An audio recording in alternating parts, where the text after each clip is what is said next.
Hello guys, मैं हूं सर्वेश और आप देख रहे हैं न्यूज़ टिप। दोस्तों, आज के इस वीडियो में बात करेंगे यूआईडी टीम उत्तर प्रदेश से नवल शर्मा सर ने विस्तृत जानकारी दिया है। आधार यूसीएल पे किस तरीके से काम करना है, कौन कौन से डॉक्यूमेंट आपको एक्सेप्ट करना है, स्पेलिंग में कितना मिसमैच हो तो आप डॉक्यूमेंट को एक्सेप्ट कर सकते हैं।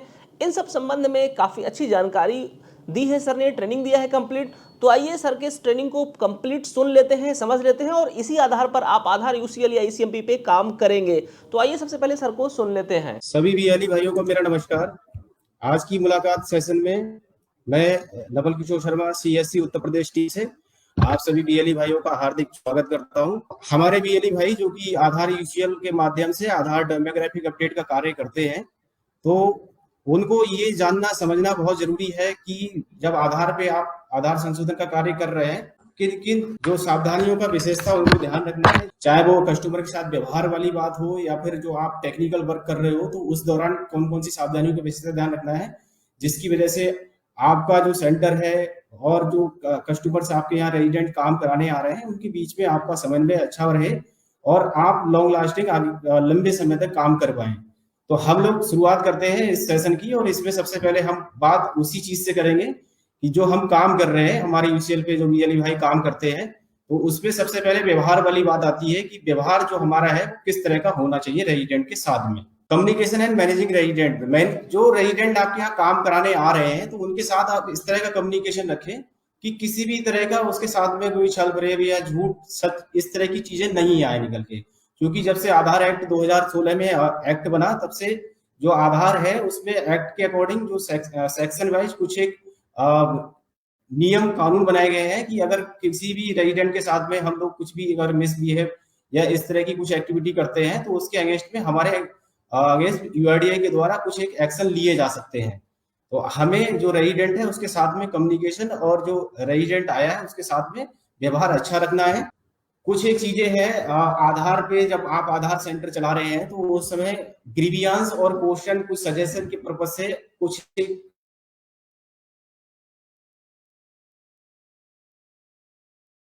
कुछ एक मेल आईडीज हैं, तो वो मेल आईडी आप अपने सेंटर पे जरूर रखें लगा के।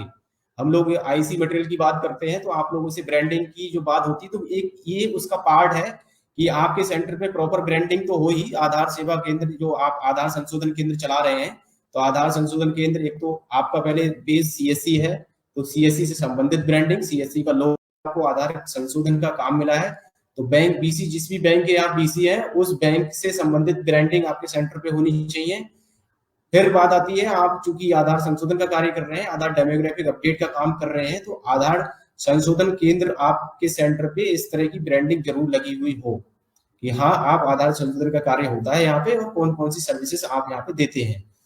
आधार संशोधन के दौरान आपको कौन सी चीजें नहीं करनी चाहिए, डूज डोंट डूज, इस तरह की जो गाइडलाइंस है वो पूरी आपके सेंटर पे लगी हो, आपके सेंटर पर रेट लिस्ट लगी हुई हो। आप अपने जो कस्टमर्स आते हैं उन कस्टमर्स की एंट्री के लिए उन्होंने क्या काम किया, आपने कितना उनसे चार्जेस लिया किसी भी सर्विस का, तो वो एक रजिस्टर, कस्टमर रजिस्टर आप अपने सेंटर पे जरूर बना के रखें। इसी प्रकार इसमें एक चीज और भी है यहाँ पे देखने वाली, जो जेंडर होते हैं, जेंडर वगैरह के लिए हम लोग कोई डॉक्यूमेंट उसमें नहीं लगता है, तो जेंडर जब आप लोग अननेसेसरी किसी का कोई जेंडर चेंज या इस तरह की एक्टिविटी करने की कोशिश ना करें।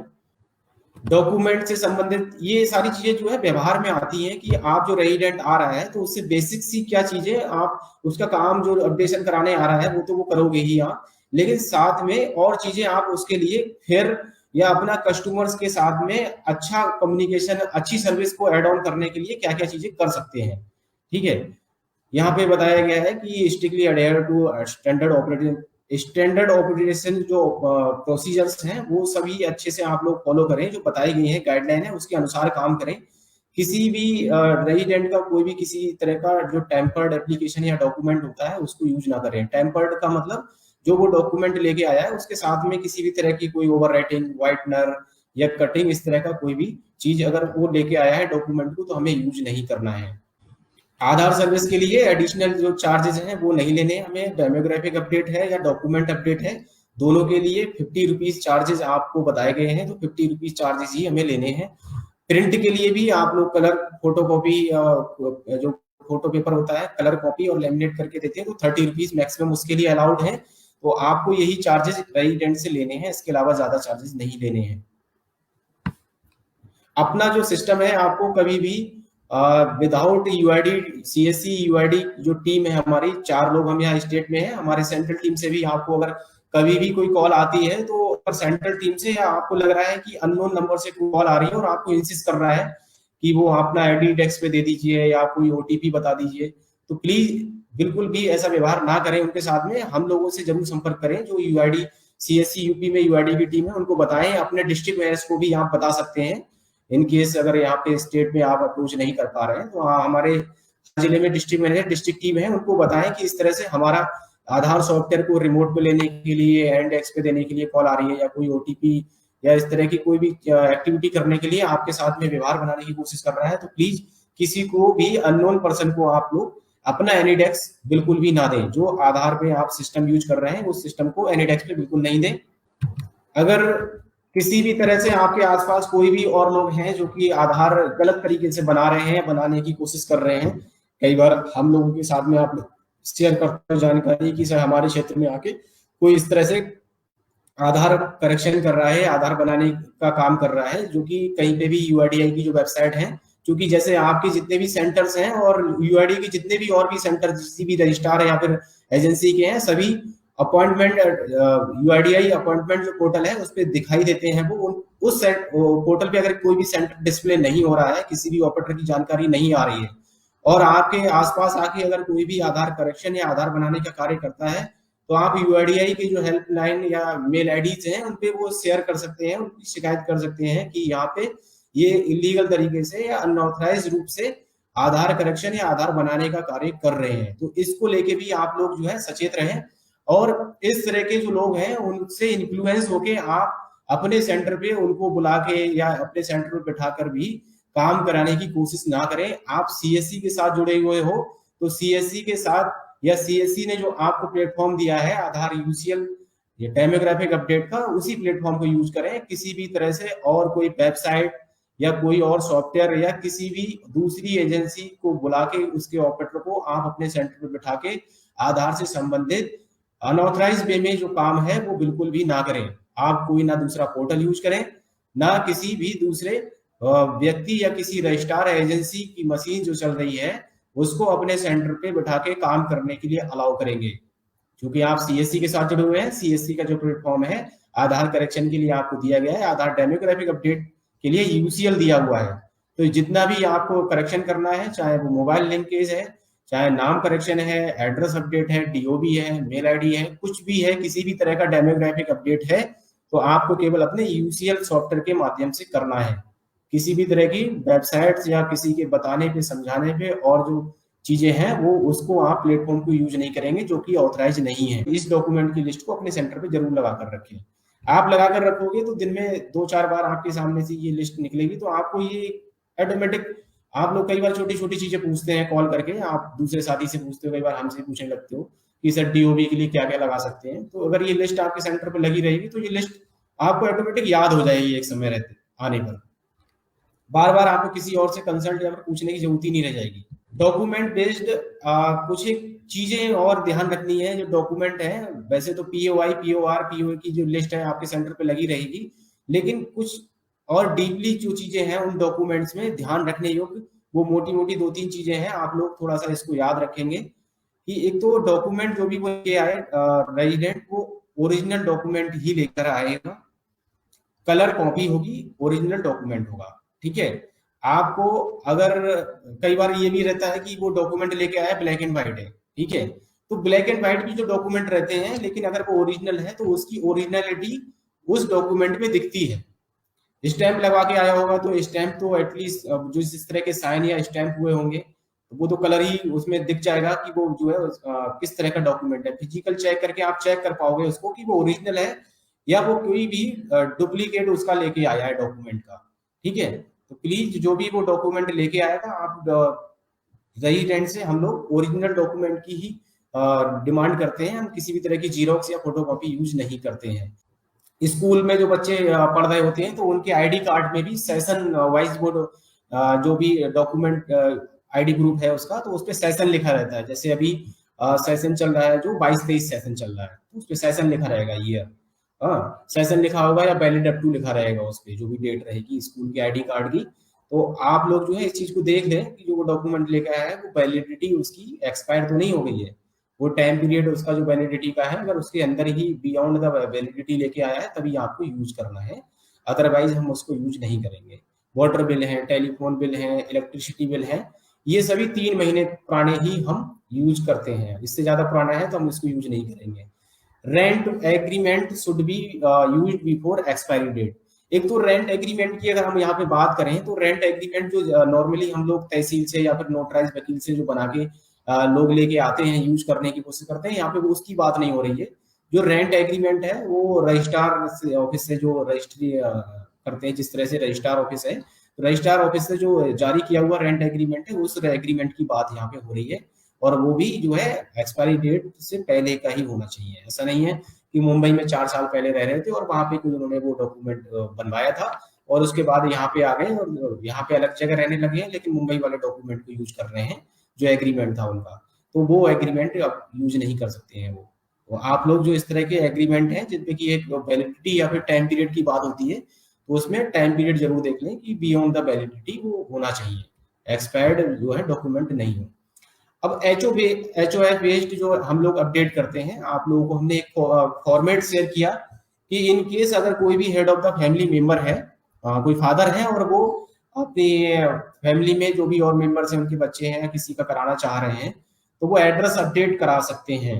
ठीक है, तो HOF बेस्ड जो आप लोग एड्रेस अपडेट करेंगे, वहां पे बात हो रही है HOF मतलब हेड ऑफ द फैमिली, जो उस फैमिली का मेन हेड है, उसका ही वो अपना डिक्लेरेशन दे सकता है डाउन लाइन जो उसके फैमिली में मेंबर्स हैं, कि अगर उसके आधार में जो एड्रेस है उनका एड्रेस भी वो कर किया जा सकता है, उनको फिर दूसरे किसी डॉक्यूमेंट की जरूरत नहीं है। ठीक है, तो यहाँ पे उसी सेम फैमिली के इमीडिएट जो भी उसका वो है हेड ऑफ द फैमिली, उसी का डॉक्यूमेंट यहाँ पे या फिर उसी की डिक्लेरेशन के बिहाफ पे एड्रेस करेक्शन होता है। न कि ये कि दूसरे की फैमिली को कोई वेरीफाई कर देगा कि मैं इन्हें जानता हूं और मेरा एड्रेस ये है। हाँ, POR से संबंधित यहाँ पर रिलेशनशिप डॉक्यूमेंट वहां पे वो शो करना होता है हेड ऑफ द फैमिली वाले केस में। ठीक है, नेम चेंज सभी VLE भाई को हमने पहले भी बताया हुआ है। नेम चेंज जो अगर बात करें हम करेक्शन करते हैं, नॉर्मली हम बात करते हैं यहाँ पे करेक्शन की, तो किसी के नाम में कोई माइनर करेक्शन है, स्पेलिंग मिस्टेक है या सरनेम वगैरह उसको ऐड कराना है, तो वहां पे करेक्शन की बात होती है। जहाँ पे चेंज अगर वर्ड आ गया तो वहां पे चेंज आइडेंटिटी, जैसे किसी का नाम है, फर्स्ट नेम की बात हो रही है, राम कुमार से किसी को श्याम कुमार कराना है, ठीक है, या राम कुमार से मोहन कुमार कराना है किसी को अपना नाम, तो यहाँ पे वो उसका नाम पूरा चेंज हो रहा है। दोनों अपने आप में एक अलग नाम है और दो नाम के इस तरह के लोग अलग अलग होते हैं। तो यहाँ नेम चेंज के लिए हम लोग रेजिडेंट को गजेट नोटिफिकेशन कराने के लिए बोलते हैं। गजेट नोटिफिकेशन के लिए उसको किसी भी जानकार वकील से मिलना होता है। ठीक है, और वो POI और पुराना जो उसका कोई नाम रहा होगा उसके फोटोग्राफ से संबंधित पूरी एक प्रक्रिया, अलग एक पूरा प्रोसेस है उसका गजेट नोटिफिकेशन का, उसको फॉलो करते हुए गजेट नोटिफिकेशन करा के लेके आएगा और उस डॉक्यूमेंट को आपके पास आएगा लेके, तभी आप उसका नाम चेंज कर पाएंगे। गजेट नोटिफिकेशन स्टेट या सेंट्रल गवर्नमेंट की, जो गवर्नमेंट है सरकार, वही कराती है उसको, कोई प्राइवेट आदमी या फिर लोकली कहीं से नहीं हो सकता। वो स्टेट या सेंट्रल जो गवर्नमेंट है उनके थ्रू जो बजट जारी होता है उसमें उन सभी जैसे जो भी कुछ कराना चाहते हैं नाम चेंज, उनके नाम वो पब्लिश होते हैं और वो गजट नोटिफिकेशन जब पब्लिश हो जाएगा तभी उस डॉक्यूमेंट को जारी किया जाएगा और उस डॉक्यूमेंट को यूज किया जाता है। यहाँ पे गजट नोटिफिकेशन का मतलब किसी भी कोई एफिडेविट या फिर कोई ऐसे डॉक्यूमेंट से नहीं है कि वो अपना किसी भी शपथ पत्र को बनवा के ले आएगा। ठीक है, तो इसमें बहुत ही कंफ्यूजन है। हम लोग आप लोगों को मेल पे भी इसको ये बारे में थोड़ा सा डिटेल में शेयर कर देंगे कि किस तरह के रेजिडेंट को कराना है गजट नोटिफिकेशन। तो आप लोग नाम चेंज के लिए रेजिडेंट को गजट नोटिफिकेशन के लिए सजेस्ट कीजिए। किसी भी तरह से आप लोग उसकी एजुकेशनल सर्टिफिकेट या फिर भले ही वो A ग्रेड के किसी भी ऑफिसर से करा के लेके आएगा तो नाम चेंज हम नहीं कर सकते। इस केस में, नाम चेंज वाले केस में, केवल गजट नोटिफिकेशन ही बताया गया है, उसको कराना होता है। ठीक है, दूसरी बात आती है कि जो बच्चे जिनके अगर एनरोलमेंट 0 से 5 ईयर एज ग्रुप के हैं और उनकी एज में और birth certificate issued by registration act, ये इसमें बताया गया है कि जो भी इस एज ग्रुप के जो बच्चे हैं वो अपना बर्थ सर्टिफिकेट के बिहाफ पे इसको करा सकते हैं। Change will not be continued as name change for fix और threshold to updates available to a resident. इसमें नेम चेंज के लिए आप लोगों को सबको पता है कि भाई उसने अगर एक बार करा लिया तो दूसरी बार कराने के लिए भी फिर उसको इसमें लिमिटेशंस हैं, एक बार ही करा सकते हैं। दोबारा कराने के लिए अगर वो कराता है तो फिर उसको आप सजेस्ट करेंगे कि आरओ से कंसल्ट करेगा रेजिडेंट।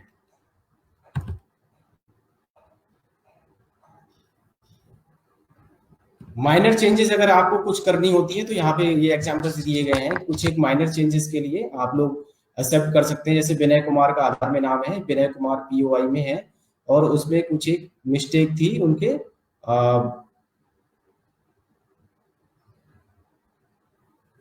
स्पेलिंग से संबंधित। प्रोनाउंसिएशन अगर हम किसी का उच्चारण करते हैं और उच्चारण में अगर वो चीज एक ही आ रही है पढ़ने में, तो आप यहाँ पे जो करेक्शन की बात है वो उससे है, ठीक है। प्रोनाउंसिएशन अगर पूरा चेंज हो गया और वो चेंज कराने की कोशिश कर रहे हैं तो वहां पे हमें गजट नोटिफिकेशन के लिए सजेस्ट करना होगा। यहाँ पे आप जो स्लाइड में दिखा रहा हूँ आप देख पा रहे होंगे, यहाँ पे कुछ एक स्पेलिंग से संबंधित मिस्टेक्स हैं।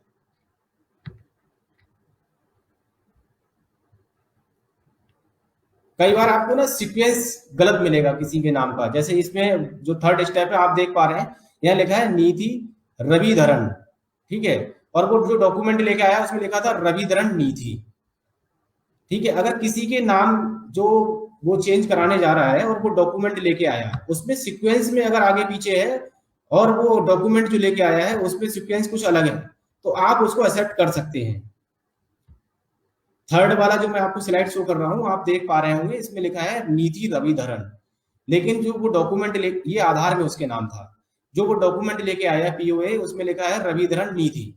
इट मींस उसका केवल सीक्वेंस चेंज हो रहा है, फर्स्ट नेम सेकंड जो फर्स्ट और लास्ट नेम है उसमें सीक्वेंस में चेंजेस हो रहे हैं, ठीक है। तो यहाँ पे इस तरह के डॉक्यूमेंट अगर कोई लेके आता है और चेंज कराने की कोशिश करता है तो आप इसको एक्सेप्ट करेंगे यहाँ पे, ठीक है। अभी यही चीज हम लोग मैं अभी आपको नेक्स्ट जो पीपीटी है उसमें शेयर करूंगा। आजकल जो हम डॉक्यूमेंट अपडेट वाली बात कर रहे हैं, डॉक्यूमेंट अपडेट में कुछ एक इस तरह की माइनर चेंजेस को यूआईडीआई ने एक्सेप्ट किया है इसको, और उन्होंने अलाउ कर दिया है इन चीजों को। अगर इस तरह की कुछ मिस्टेक्स के साथ में कोई डॉक्यूमेंट अपडेट करने जा रहे हैं आप, तो आपको फिर उसको डेमोग्राफिक अपडेट करने की जरूरत नहीं है, वो डॉक्यूमेंट एक्सेप्टेबल है। इसमें संशोधन किया है यूआईडीआई ने, तो इस तरह की चीजों में आप लोग करेक्शन या फिर डॉक्यूमेंट अपडेट करते समय उसके डॉक्यूमेंट एक्सेप्ट कर सकते हैं। ये इस तरह के कुछ एक करेक्शंस हैं जहां पे कि हम लोग मैं फिर से बार बार आपको वही दोहराऊंगा कि प्रोनाउंसिएशन आप जो पढ़ने में आ रहा है वह प्रोनाउंसिएशन में कोई भी चेंज नहीं आ रहा है, ज्यादा बोलने में एक ही चीज आ रही है, तो आप इस तरह के डॉक्यूमेंट्स को एक्सेप्ट कर सकते हैं। ये एचओआई बेस्ड जो एक डॉक्यूमेंट या डिक्लेरेशन शेयर की गई है जहां पे कि हेड ऑफ द फैमिली किसी का भी जो है उसके लिए वो अलाउ कर सकता है, पीओआर से संबंधित यहाँ पे दिया गया है, तो इसको यूज कर सकते हैं आप लोग हेड ऑफ द फैमिली वाले केस में। इसमें इमीडिएट फैमिली मेंबर का जो नाम है वो होना चाहिए, father mother husband wife son daughter brother, इस तरह के लोग अपना हेड, अगर वो हेड ऑफ द फैमिली है तो उनको वेरीफाई करके अलाउ कर सकते हैं। हमने इस स्लाइड में यही समझा कि नेम चेंज के लिए एक तो मेन बात यह है कि गजट नोटिफिकेशन कराना जरूरी है, ठीक है। किसी भी तरह का जो है अडॉप्टेशन सर्टिफिकेट, मैरिज सर्टिफिकेट, ये पीओआई के संबंध में ये इस तरह की चीजें यूज नहीं की जाएंगी, हम लोगों को गजट नोटिफिकेशन कराना होगा, ठीक है। दूसरा चीज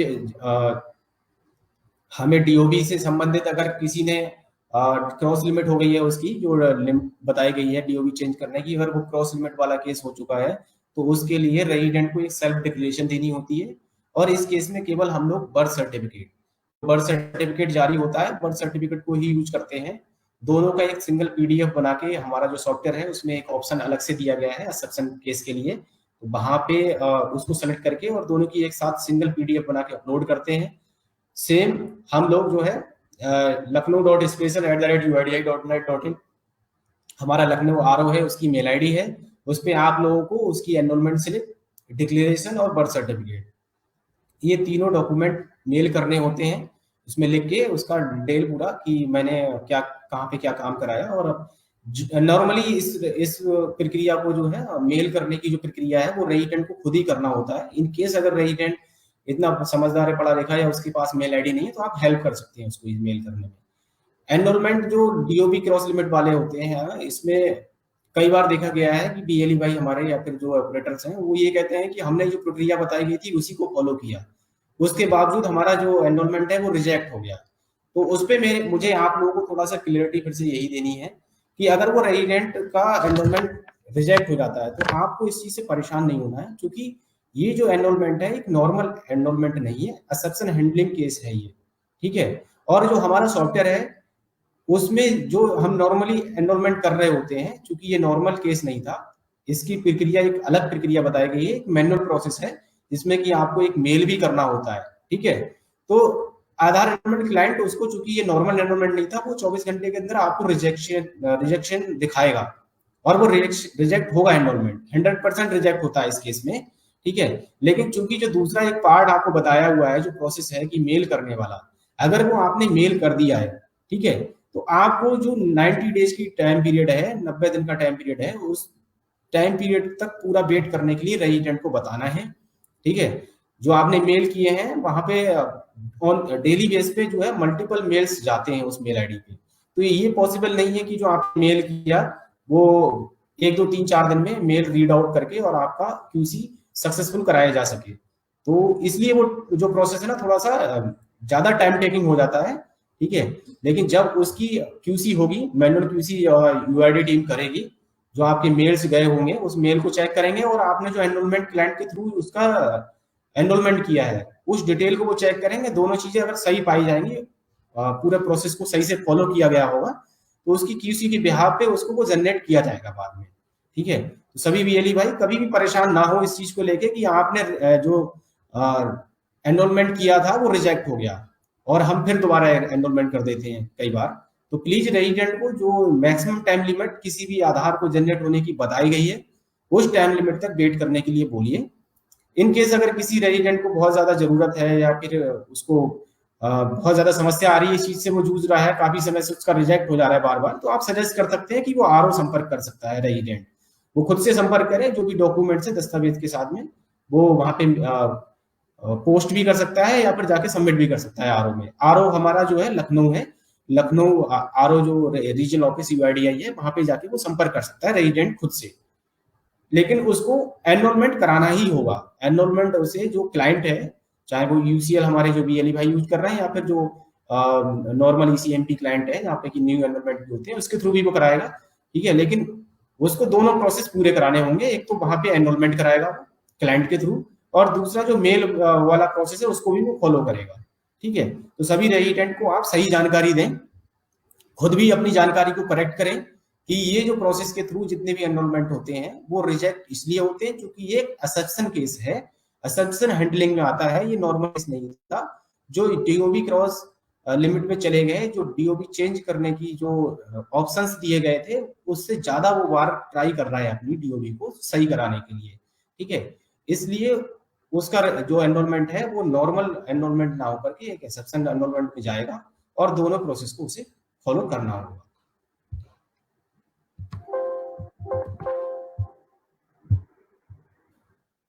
अब आगे हम और चीजों को देखते हैं। आधार अपडेट अभी आप लोग जो करते हो, थोड़ा सा इकोसिस्टम को समझ लीजिए, कैसे क्या हम लोग आधार अपडेट करते हैं, तो उसमें क्या चीजों की जरूरत पड़ती है और कौन कौन चीजों को हमें ध्यान रखना होता है। जो हमारा ये ईसीएमपी क्लाइंट है, ये डाटा कैप्चरिंग या फिर एनरोलमेंट जो डेटा एंट्री हो रही है उसको यूआईडीआई सीआईडीआर जो सर्वर है उस पे एंट्री के माध्यम से पहुंचाने का एक मीडियम है। हम लोग क्या करते हैं, जो नॉर्मली हमें क्या करना है, अपना आप लोग जीपीएस जो है तो सबको पता है कि जीपीएस सिंक करते हैं, आप लोग अपना बायोमेट्रिक देते हो तो आपका ऑपरेटर सिंक होता है, ऑपरेटर सिंक होना जरूरी है। ऑपरेटर सिंक नहीं करेंगे तो हमारा क्लाइंट ओपन नहीं होगा, ठीक है। क्लाइंट ओपन होने के बाद में हम लोग फिर अपना जो क्लाइंट है उसमें जो रेजिडेंट है उनकी सभी एंट्री और वो कंप्लीट करते हैं। मैं आपको डॉक्यूमेंट अपडेट के आते हैं। डॉक्यूमेंट अपडेट सर्विस अभी पिछले कुछ एक महीने से इस पे ज्यादा फोकस किया जा रहा है। इसको इसकी जरूरत क्यों है, हमने पहले भी आप सभी को बताया गया है कि जैसे कि आधार आज की डेट में सबसे ज्यादा यूज किया जाने वाला डॉक्यूमेंट हो चुका है। मोस्टली जो सर्विसेज हैं, चाहे वो गवर्नमेंट की डीबीटी सर्विस हो या फिर सरकार किसी भी और भी डिपार्टमेंट जो सरकारी है, सभी जगह आधार यूज होता है। यहाँ तक कि हम मोबाइल की सिम भी परचेज करने जाते हैं तो वो वहाँ पे भी जो कंपनियां हैं वो आधार की ही डिमांड करती हैं।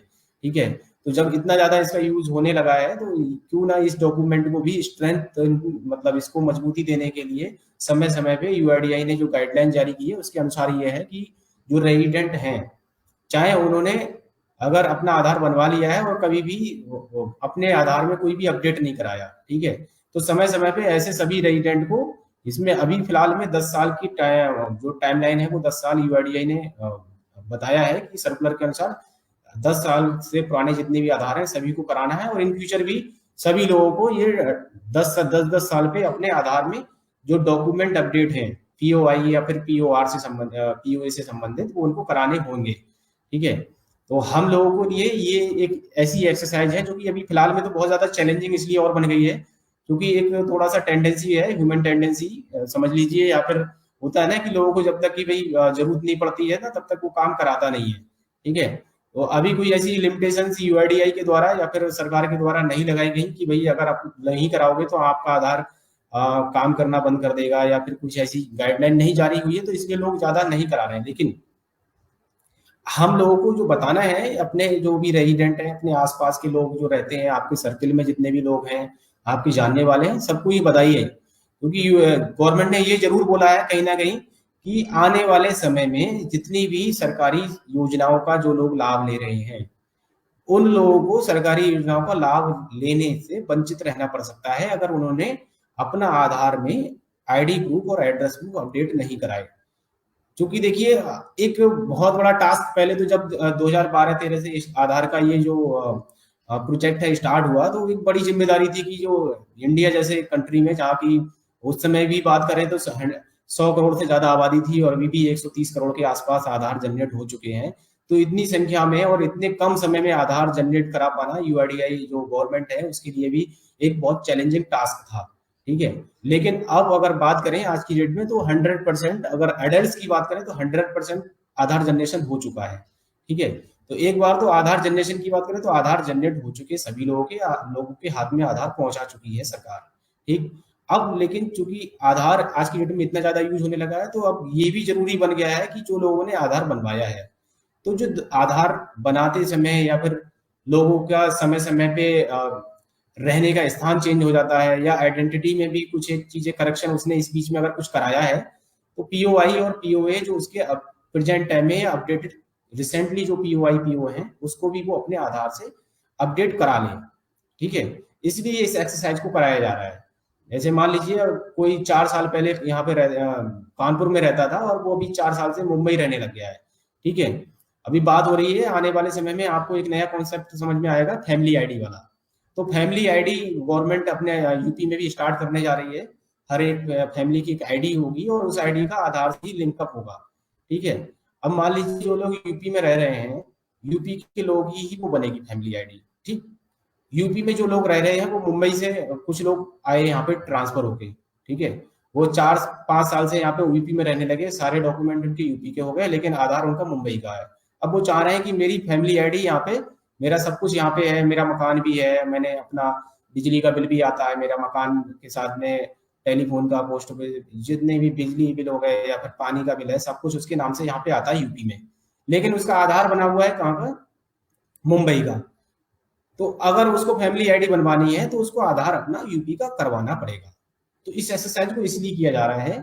ठीक है, अभी 2-4 महीने में आपको समझ में आएगा फैमिली आईडी का कॉन्सेप्ट, और इसको बहुत जल्दी ही यूपी गवर्नमेंट स्टार्ट करने जा रही है। तो प्लीज सभी लोगों से अनुरोध है कि जब इस तरह का कुछ एक चीज आएगी, कोई एक नया कॉन्सेप्ट आएगा, फिर इसमें भीड़ लगने लगेगी, एक चैलेंज बन जाएगा, लाइन लगेगी कि कितने लोगों के आधार हैं वो सभी के अपडेटेड होने चाहिए। तो सभी बीएलई भाइयों से अनुरोध है कि आप खुद अपने आप को एजुकेट करिए और अपने आसपास के लोगों को एजुकेट करिए इस चीज के लिए कि अगर इन केस उन्होंने अपना जो आधार उनका बना था 2011-12 में, उन्होंने जब आधार बनवाया और उसके बाद उनको कोई भी चीज की जरूरत नहीं पड़ी अपडेट कराने की, नाम, पता, डीओबी, किसी भी तरह का कोई भी अपडेट नहीं कराया है, तो उनको अपने डॉक्यूमेंट अपडेट कराने हैं। नाम से संबंधित मतलब जो पीओआई होते हैं वो कराएं, और पीओए है कोई भी डॉक्यूमेंट को जरूर अपडेट करा लें अपने आधार में। ठीक है, अगर उन्होंने केवल मोबाइल नंबर अपडेट कराया था या मेल आईडी अपडेट कराई थी, तो ऐसे लोगों को भी सबको डॉक्यूमेंट अपडेट कराना जरूरी है, क्योंकि सबको पता है, आपको अच्छे से पता है कि मोबाइल नंबर लिंक कराते हैं तो आधार में किसी भी तरह का कोई डायनामिक चेंज नहीं होता है। ठीक है, और उसमें उसके लिए हम कोई भी डॉक्यूमेंट भी नहीं लेते हैं, तो वो अपडेट काउंट नहीं होगा उसका। ठीक है, तो अपडेट डॉक्यूमेंट की जो बात हो रही है, डॉक्यूमेंट प्रोसेस जो है वो इसलिए है कि उन्होंने अपने नाम, पता या फिर डीओबी में संबंधित कोई भी चेंज नहीं कराया था। तो ऐसे सभी लोगों को अपना आईडी एड्रेस प्रूफ अपने आधार में अपडेट कराना है। मोबाइल नंबर करा रखा है तब भी कराना है। ठीक है, अगर हाँ उसने इस बीच कोई भी अपना नाम, पता या फिर डीओबी चेंज करा लिया, इट मींस यूआईडीआई के पास में वो डॉक्यूमेंट जो थे उसके वो पहुंच गए हैं, रिसेंट डॉक्यूमेंट, उसने कुछ ना कुछ यूज ही किया होगा तभी अपना नाम, पता या डीओबी चेंज करा पाया है।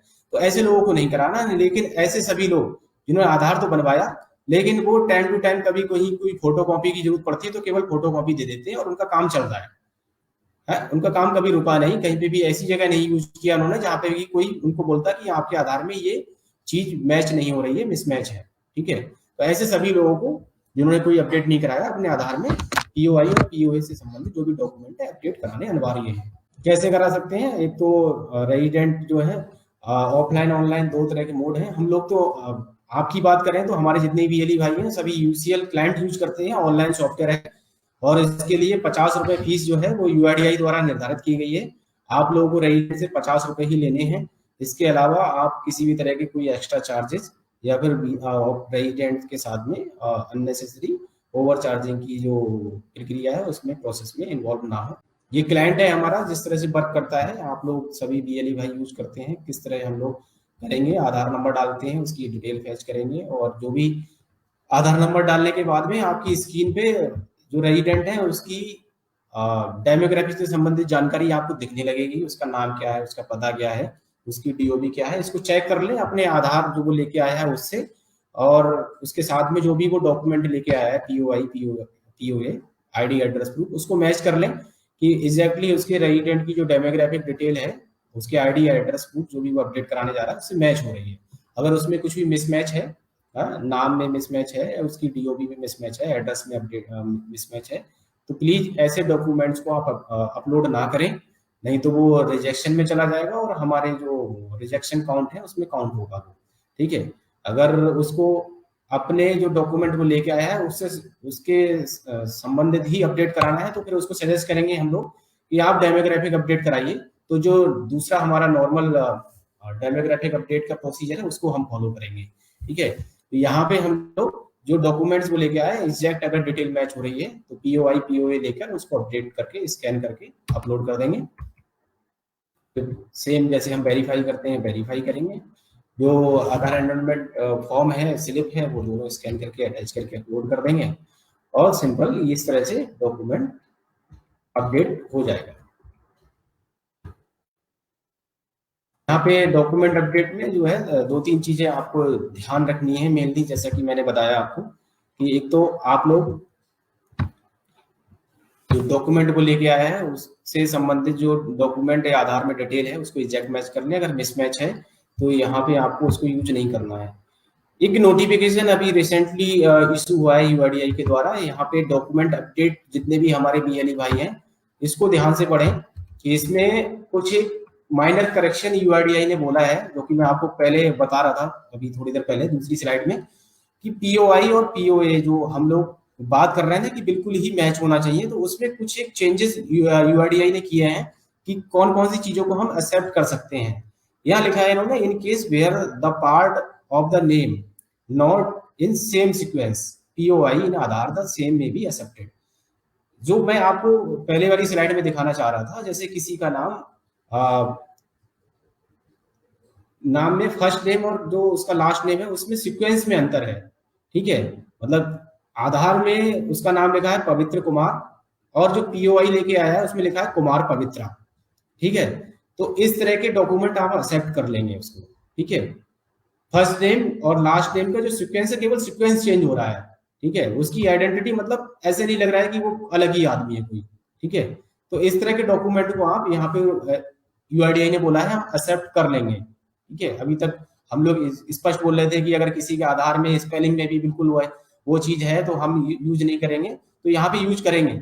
जैसे यहाँ पे देखिए 2 नंबर पे लिखा हुआ है माइनर स्पेलिंग मिस्टेक, मतलब प्रोनाउंसिएशन अगर हम कर रहे हैं, किसी का नाम जैसे सविता है, और सविता 2 तरह से लिखते हैं लोग कई बार, ऐसे BAITA लिखेंगे और ऐसे BITHA लिखेंगे। दोनों अगर हम प्रोनाउंसिएशन करते हैं, पढ़ने में बोलने में जो निकल के आता है, पढ़ने में तो आपको लगेगा कि स्पेलिंग अलग अलग है, ठीक है, लेकिन बोलने में अगर हम इसको प्रोनाउंसिएशन करेंगे तो सविता ही बोला जाएगा। ठीक है, तो ऐसे अगर डॉक्यूमेंट कोई भी लेके आ रहा है तो आप एक्सेप्ट करेंगे। कई बार आपको जो है कुछ लिखा जो पुराने आधार बने हुए हैं तो उसमें आपको जो यहाँ पे 4th नंबर वाला केस है, इसमें एक केस और दिखाया गया है कि अगर फॉर एग्जांपल राम सुंदर मनोहर, आधार में लिखा है राम सुंदर मनोहर, और उसका जो POI है उसमें शॉर्ट में लिखा हुआ है RS मनोहर। ठीक है, तो इस तरह के जो डॉक्यूमेंट्स हैं वो भी यहाँ पे एक्सेप्टेशन उसका लिए एक्सेप्टेड बोला है उन्होंने कि वो एक्सेप्ट करेंगे जब इसकी QC होगी, क्योंकि अभी जितने भी डॉक्यूमेंट अपडेट जो जब से प्रोसेस स्टार्ट हुआ है तो इसके लिए अलग से प्रोसीजर बनाया जा रहा है, पूरा चल रहा है इस पे काम। ठीक है, तो ये कुछ एक माइनर चीजें हैं जो कि आपको बोला गया है। पैन कार्ड विद और विदाउट सिग्नेचर में भी एक्सेप्टेड। यहाँ पे पैन कार्ड है, जैसे पैन कार्ड में सिग्नेचर मैंडेटरी होती है, पैन कार्ड में सिग्नेचर होते ही है जनरली, अगर उसमें पैन कार्ड में सिग्नेचर नहीं भी है तो यहाँ पे इन्होंने बोला है कि पैन कार्ड विदाउट सिग्नेचर भी यहाँ पे एक्सेप्टेड है। ये डॉक्यूमेंट अपडेट वाले प्रोसेस के लिए मैं बता रहा हूँ आप सभी लोगों को, डॉक्यूमेंट अपडेट प्रोजेक्ट के लिए ये एप्लीकेबल है चीजें, ना कि आपको डेमोग्राफिक अपडेट के लिए बात हो रही है यहाँ पे। क्योंकि ये एक बड़ा चैलेंज आ रहा था और आप लोग भी कई बार हम लोगों से ये बोलते हैं कि ज्यादातर लोगों के सर जो आधार है ना पहले बने हुए, उन आधार में अगर वो लोग डॉक्यूमेंट लेके आते हैं तो 90% केसेस में ऐसा मिल रहा है कि मिसमैच मिलता है। तो मिसमैच मिलता है, फिर हमें डेमोग्राफिक अपडेट के लिए सजेस्ट कराना पड़ता है उसको, और डेमोग्राफिक अपडेट कराने के लिए रेजिडेंट एग्री नहीं है, वो कह रहा है नहीं मेरा तो इसी आधार से सारे काम हो गए हैं और मुझे तो आधार में कुछ भी अब चेंज नहीं कराना है। ठीक है, तो यहाँ पे आप लोगों को ऑनलाइन डॉक्यूमेंट अपडेट से संबंधित जो एक नई गाइडलाइन मैं यहाँ पे आपको बता रहा हूँ, समझा रहा हूँ चीजों को, वो चीज आप ध्यान रखिए कि अगर इस तरह की अगर मिस्टेक के साथ में भी अगर कोई डॉक्यूमेंट लेके आ रहा है तो हम इसको एक्सेप्ट करेंगे। ठीक है, ये यूआईडीआई के द्वारा ऑफिस मेमोरेंडम अभी जनवरी में ही लास्ट वीक में आया है कि अगर इतना कोई माइनर मिस्टेक्स हैं तो यूआईडीआई ने इसको एक्सेप्टेबल बताया है, एक्सेप्ट करेंगे वो उसको। यहाँ पे क्लेरिफिकेशन दोबारा से यूआईडीआई ने दी है नोटिफिकेशन में इसमें कि अगर स्टैंडर्ड फॉर्मेट है तो स्टैंडर्ड फॉर्मेट को ऑनलाइन डॉक्यूमेंट प्रोसीजर में बिल्कुल भी यूज नहीं किया जाएगा। इसको एक्सेप्टेड, उन्होंने नॉट एक्सेप्टेड लिखा है, इसको एक्सेप्ट नहीं करेंगे वो। In case of change of surname after marriage in Aadhaar, resident may be advise to get their name update in Aadhaar. यहाँ पे हम जो बात कर रहे हैं, कई बार ये होता है हम लोगों से, आप लोग ये क्लेरिफिकेशन लेने की कोशिश करते हो कि कोई भी लेडीज है या फिर किसी का भी शादी होती है तो शादी के बाद में सरनेम नॉर्मली कई बार लोगों के चेंज होते हैं, तो उस केस में हमें क्या करना है, उस रेजिडेंट को सजेस्ट करना है कि पहले आधार को अपडेट करा लेगा, नाम में अपडेट कराएगा आधार में। यहाँ पे एक्सेप्ट नहीं करेंगे हम ऐसे डॉक्यूमेंट्स को। ठीक है, जैसे मान लीजिए किसी का सविता देवी थी और सविता शर्मा हो रही है, ठीक है, तो यहाँ पे सविता देवी से सविता शर्मा हो रहे हैं, इसका मतलब उनके जो है सरनेम में चेंजेस हो रहे हैं, तो सरनेम चेंज करने के लिए उसको डेमोग्राफिक अपडेट करने के लिए आप सजेस्ट करेंगे, आधार में नाम चेंज होगा उसका। In all other cases the resident shall submit POI as per the valid document list. और सभी केसेस में जो यूआईडीआई की वैलिड डॉक्यूमेंट लिस्ट है उसके अनुसार हम डॉक्यूमेंट यूज करेंगे। POA से संबंधित कुछ एक अभी तक जो बात हो रही थी डॉक्यूमेंट अपलोड वाले जो अपडेट प्रोजेक्ट है उस पे हम लोग आईडी प्रूफ से संबंधित जो एक कुछ करेक्शन या यूआईडीआई ने गाइडलाइन चेंज की वो हमने डिस्कस की। अब बात करेंगे हम लोग POA से संबंधित। एड्रेस डॉक्यूमेंट अपडेट करते समय अगर एड्रेस से संबंधित कोई डॉक्यूमेंट लेके आया और उसको अपडेट कराने जा रहे हैं तो इसमें कुछ एक चीजें अगर ये मिस्टेक्स हैं भी तो भी हम लोग इग्नोर करेंगे। यहाँ पे पहले नंबर पे इन्होंने बोला है in case village name and सब डिस्ट्रिक्ट नेम, गांव का नाम और सब डिस्ट्रिक्ट का नाम जो एड्रेस प्रूफ है वो डॉक्यूमेंट में आधार डेटा से मैच नहीं हो रहा है। पिन कोड में भी इग्नोर, मतलब पिन कोड में अगर चेंजेस है लेकिन उसका नाम जो गांव का नाम है, डिस्ट्रिक्ट सब डिस्ट्रिक्ट है, अगर ये सारी चीजें मैच हो रही हैं, केवल पिन कोड में अगर चेंजेस हैं तो इसको इग्नोर करेंगे हम लोग। ऐसे डॉक्यूमेंट को हम अपलोड कर देंगे। मैं दोबारा से दोहरा रहा हूँ इस पॉइंट को। यहाँ पे यूआईडीआई ने ये बोला है कि अगर आधार में किसी के गांव का नाम, उसकी डिस्ट्रिक्ट का नाम, उसकी तहसील का नाम, ये सारी चीजें मैच हो रही हैं जो वो डॉक्यूमेंट लेके आया है उससे, ठीक, लेकिन पिन कोड में अंतर है। मान लीजिए जो पिन कोड है उसके आधार में वो 226,001 है, लेकिन जो वो एड्रेस प्रूफ लेके आया है उसमें 262,002 है। तो यहाँ पे पिन कोड में अगर चेंजेस हैं तो हम उसको एक्सेप्ट करेंगे, इसके लिए यूआईडीआई ने अलाउ कर दिया है। In case of village name and pin code in POI document are matching with Aadhaar then sub district ने भी इग्नोर्ड। यहाँ पे दूसरी चीज इन्होंने फिर चेंज की, इन्होंने बोला कि गांव का नाम और पिन कोड मैच हो रहा है उसके एड्रेस से, ठीक है, लेकिन उसकी जो सब डिस्ट्रिक्ट है वो अगर उस पर नहीं भी है, सब डिस्ट्रिक्ट जनरली होती भी नहीं है उसके आधार में, लेकिन उसके एड्रेस प्रूफ में सब डिस्ट्रिक्ट है लिखा हुआ। इस पॉइंट को थोड़ा सा क्लियर समझिए, आप लोग क्या कहना चाह रहे हैं। वो कह रहे हैं कि गांव का नाम, पिन कोड उसके आधार के एड्रेस से जो डॉक्यूमेंट लिखा है बिल्कुल मैच कर रहा है, लेकिन सब डिस्ट्रिक्ट उसके उसमें है ही नहीं, तो आप उस डॉक्यूमेंट को हम ले ना लें। तो इसका ये आंसर है कि अगर सब डिस्ट्रिक्ट उसके आधार में नहीं है लेकिन उसके एड्रेस प्रूफ जो वो लेके आया उसमें लिखी हुई है, एडिशनल है वो, ठीक है, तो ऐसी चीज को भी हम इग्नोर कर देंगे, क्योंकि आधार में जनरली सब डिस्ट्रिक्ट लिख के नहीं भी आता है, ठीक है, लेकिन वो एड्रेस प्रूफ लेके आएगा तो एड्रेस प्रूफ में तो ज्यादातर ये सारी चीजें लिखी रहती हैं, ब्लॉक भी लिखा रहता है जनरली कई बार। तो यहाँ पे हम ये ध्यान देंगे कि उसके गांव का नाम आ रहा है, पिन कोड भी आ रहा है। तो मेन जो चीज है यहाँ पे, अगर गांव का कोई भी रेजिडेंट है तो बात जो निकल के आ रही है वो ये आ रही है कि गांव का नाम और पिन कोड चेक कर लो आप लोग, ठीक है, ये मैच हो रहा है। जैसे वहां पे हम बात कर रहे थे कि किसी की फर्स्ट नेम जो है ना वो मेन आइडेंटिटी होती है, किसी का पहला नाम है अगर वो चेंज हो रहा है तो इसका मतलब हम उसे नाम चेंज की संज्ञा देते हैं, उसको करेक्शन नहीं बोलेंगे, ठीक है। तो यहाँ पे भी अगर कोई गांव में रहने वाला व्यक्ति है, उसका गांव का नाम सही है और पिन कोड से कुछ मिसमैच हो रहा है, उसकी सब डिस्ट्रिक्ट से कुछ मिसमैच हो रहा है, तो हम इसको एक्सेप्ट करेंगे।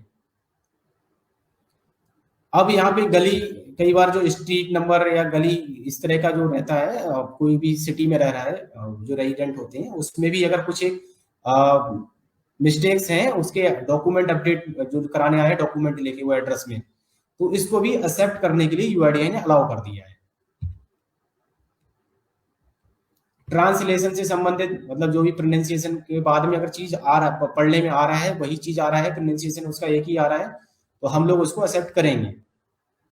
फिफ्थ नंबर पॉइंट पे यहाँ पे इन्होंने बोला है कि अगर किसी के एड्रेस प्रूफ में वार्ड नंबर, लैंडमार्क, मतलब जो भी वो डॉक्यूमेंट जो डिटेल में चीजें रहती हैं, क्योंकि भी अगर सिटी में रहने वाला व्यक्ति है तो सिटी में हाउस नंबर, लैंडमार्क भी लिखा रहता है, कई बार स्ट्रीट नंबर भी लिखा होगा, वार्ड नंबर भी लिखा होगा। इन्होंने यहाँ पे ये क्लियरली डिफाइन किया है कि if the resident providing additional information for the updating POL like ward number, landmark, etc, but it is not available in corresponding document given by the resident, then it may be accepted. However, flat number, house number should be exactly matched with the POA document. यहाँ गांव वाले case में तो हमने क्या देखा, वहां पे हमने गांव मैच किया, ठीक है, गांव मेन आइडेंटिटी है, अगर कोई गांव में रहता है उसकी अगर तहसील नहीं लिखा है, पिन कोड में मिसमैच है, तो हम एक्सेप्ट करेंगे। यहाँ पे उन्होंने मेन, अगर हम सिटी की बात करें तो हाउस नंबर या फ्लैट नंबर की बात की है। हाउस नंबर और फ्लैट नंबर अगर उसके आधार और पीओ में मैच हो रहा है, बाकी और चीजें डिटेल में लैंडमार्क या वार्ड नंबर नहीं भी लिखा है, तो इस तरह के डॉक्यूमेंट भी एड्रेस प्रूफ के रूप में हम लोग डॉक्यूमेंट अपडेट करते समय एक्सेप्ट कर लेंगे। यूआईडीआई स्टैंडर्ड फॉर्मेट जो है यहाँ पे इन्होंने only POA document relaxation as mentioned above, यहाँ पे UIDAI standard format address proof के रूप में डॉक्यूमेंट में यूज कर सकते हैं आप लोग। आईडी प्रूफ में स्टैंडर्ड फॉर्मेट आपको यूज नहीं करना है। Blank stamp on photograph in passbook which is usually skipped is not available, may be also accepted. कई बार क्या होता है कि जो स्टैम्प है, हम लोग पासबुक की बात करें, अगर हम पासबुक भी यूज करते हैं तो वहां पे ब्लैंक स्टैम्प ऑन फोटोग्राफ पे अगर स्टैम्प सही से नहीं लगी है या फिर ब्लैंक है, बैंक की जो स्टैम्प है अगर वो नहीं भी है वहां पे, तो उन्होंने इसको एक्सेप्टेबल बोला है। क्लियरिटी यहाँ पे फिर से दोबारा दी है कुछ चीजों पे इन्होंने, POA document not containing or there is mismatch in state pin code due to a revision of administrative boundaries और द स्टेट डॉक्यूमेंट ये advise to get her date. Address proof में अगर पिन कोड में कुछ एक ऐसे changes हैं जहाँ की स्टेट, डिस्ट्रिक्ट या सब डिस्ट्रिक्ट की उस तरह का कुछ एक चेंजेस हुए हैं। पिन कोड आप लोग देखते हैं कई बार आप लोग जब करेक्शन भी कर रहे होते हैं तो कुछ पिन कोड आते नहीं है, अब रेजिडेंट बोलता नहीं हमें यही पिन कोड चाहिए। तो इस तरह के जितने भी पिन कोड्स हैं वो हमें डायरेक्टरी जो डायरेक्टरी है उसमें ऐड ऑन कराने होते हैं। उसके लिए आप लोग सजेस्ट कर सकते हो, हम लोगों के साथ में शेयर कर दीजिए कि आपके एरिया के ये पिन कोड्स हैं वो आपके क्लाइंट में नहीं आ रहे हैं और वो पिन कोड्स अवेलेबल हैं, पोस्ट ऑफिस उस पिन कोड के साथ में है ग्राउंड पे अगर फिजिकली, तो ऐसे पिन कोड्स को आरओ के साथ में शेयर किया जाता है और उसको ऐड ऑन कराया जाता है। तो प्लीज इस तरह के पिन कोड्स को अगर आपके साथ में कुछ एक चैलेंज आ रहे हैं, आप नॉर्मली भी चैलेंज फेस करते होंगे कई बार कि कुछ पिन कोड्स नहीं आ रहे हैं एरिया पिन कोड और वो है वहां पे ग्राउंड पे, तो ऐसे पिन कोड्स की डिटेल आप लोग हमारे साथ शेयर कर सकते हैं।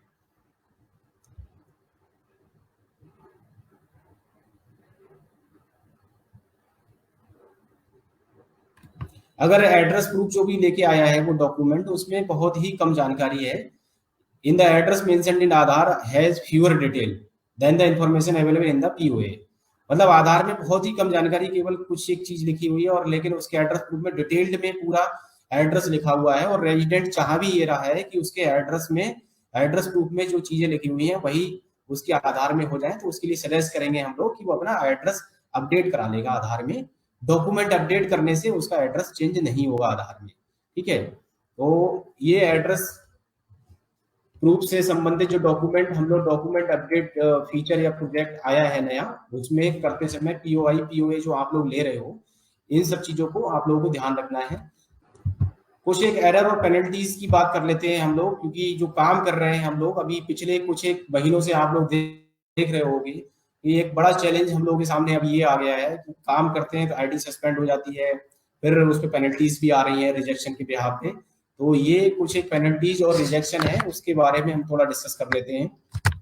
यहाँ पे मेन आप लोगों को ये समझना होगा कि DOE 1 DOE 2 की जो डेफिनेशन है वो एग्जैक्टली है क्या। DOE 1 की बात करें तो फ्रॉडुलेंट डॉक्यूमेंट या मिसिंग डॉक्यूमेंट। फ्रॉडुलेंट डॉक्यूमेंट से मतलब क्या होता है, इस तरह का कोई भी डॉक्यूमेंट जिसमें कि वो डॉक्यूमेंट जो लेके आया है आपको लग रहा है कि उसने डॉक्यूमेंट के साथ में कुछ ना कुछ छेड़छाड़ की है, मतलब वाइटनर लगाया है उसके साथ में, ओवर राइटिंग की है, कटिंग की हुई है, ठीक है। इस तरह की जो भी चीजें हैं वो फ्रॉडुलेंट डॉक्यूमेंट में आती हैं कि डॉक्यूमेंट को फ्रॉड कर दिया गया। मिसिंग डॉक्यूमेंट, आपने किसी के भी पीओआई पीओए या फिर जिससे संबंधित जो डॉक्यूमेंट लेना होता है उससे संबंधित डॉक्यूमेंट ना लेकर के आपने ब्लैंक पेपर जो है स्कैन कर दिया, वो डॉक्यूमेंट ही नहीं है जो आईडी एड्रेस प्रूफ या फिर उसकी बर्थ से संबंधित डीओबी अगर करेक्शन किया है आपने तो बर्थ से संबंधित जो डॉक्यूमेंट लेना था वो नहीं दिया आपने। तो इस तरह के जो मिसिंग डॉक्यूमेंट के बिहाफ पे डॉक्यूमेंट एरर 1 DOE 1 काउंट किया जाता है, ठीक है। Poor quality document, poor quality से मतलब जो डॉक्यूमेंट वो लेके आया है उस डॉक्यूमेंट की क्वालिटी ठीक नहीं है, जो पेपर है वो बहुत ज्यादा रफ है, बहुत पुराना है, गले सड़े पेपर का यूज किया गया है, डॉक्यूमेंट पढ़ने में नहीं आ रहा है जो उसमें डिटेल रहती है। इनवैलिड डॉक्यूमेंट, इनवैलिड डॉक्यूमेंट जो यूआईडीआई के द्वारा स्टैंडर्ड डॉक्यूमेंट बताए गए हैं जैसे पीओआई पीओए पीओआर और पीओबी, जो डॉक्यूमेंट की लिस्ट यूआईडीआई के द्वारा जारी की गई है, जो वो डॉक्यूमेंट लेके आया है उस लिस्ट में वो डॉक्यूमेंट नहीं आता है तो वो सभी डॉक्यूमेंट इनवैलिड डॉक्यूमेंट माने जाते हैं। वो डॉक्यूमेंट यूआईडीआई की स्टैंडर्ड गाइडलाइन के हिसाब से नहीं है, ठीक है। डेमोग्राफिक डेटा मिसमैच, मान लीजिए किसी के आधार में जब आप एनरोलमेंट कर रहे होते हो या फिर एनरोलमेंट करेक्शन कर रहे हो किसी का, तो आपने क्लाइंट में तो कुछ लिखा लेकिन डॉक्यूमेंट में लिया जो उसका तो उसमें कुछ और लिखा हुआ है, मतलब जो डेमोग्राफिक डिटेल है उसमें मिसमैच हो गया, ठीक है। आपने एनरोलमेंट करते समय किसी का नाम जो है राम कुमार है और डॉक्यूमेंट वो लेके आया उसमें श्याम कुमार लिखा है, ठीक है। तो यहाँ पे डेमोग्राफिक डेटा मिसमैच में वो एरर काउंट किया जाएगा, ठीक है। और ये DOE 2 में आता है। यहाँ पे थोड़ा और डिटेल में चीजें दी गई हैं कि किस तरह के जो वो है, इस पे पेनल्टीज की बात आ रही है तो पेनल्टी क्या है। अभी जो DOE 2 की पेनल्टी जो पहले की 25 रुपए पर पैकेट हुआ करती थी, इसको बढ़ाकर अभी यूआईडीआई ने 1000 रुपए पर पैकेट कर दिया गया है।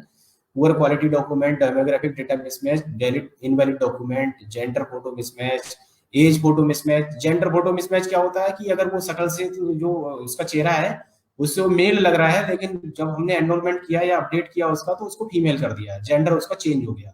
ठीक है। एज फोटो मिसमैच, अगर उसकी फोटो से देखें तो उसकी फोटो में एज लग रही है 10 साल, लेकिन बाई मिस्टेक उसकी जब टाइपिंग करते समय या फिर क्लाइंट में हमने उसकी एज जो है वो 25 साल कर दी। ठीक है। या कई बार लोग लेके आते हैं डॉक्यूमेंट, तो लेकिन हमें ये चीज तो खुद देखने से भी पता लग जाएगी ना किस एज का है वो देखने वाला बंदा। ठीक है। वो भले ही कितनी भी एज कराने लेके आया हो, डॉक्यूमेंट लेके आया है उससे रिलेवेंट, तो उस डॉक्यूमेंट रिलेवेंट जो भी लेके आया उसकी भी सत्यता की आप जांच कर सकते हैं। हाँ, फिजिकल चेक कीजिए उस चीज को कि जो विजुअली जो चीज नहीं दिख रही है आपको तो आप कैसे कर सकते हैं। एज फोटो मिसमैच में विशेषता इस चीज का ध्यान रखें, और जेंडर फोटो मिसमैच में भी विशेषता ध्यान रखें।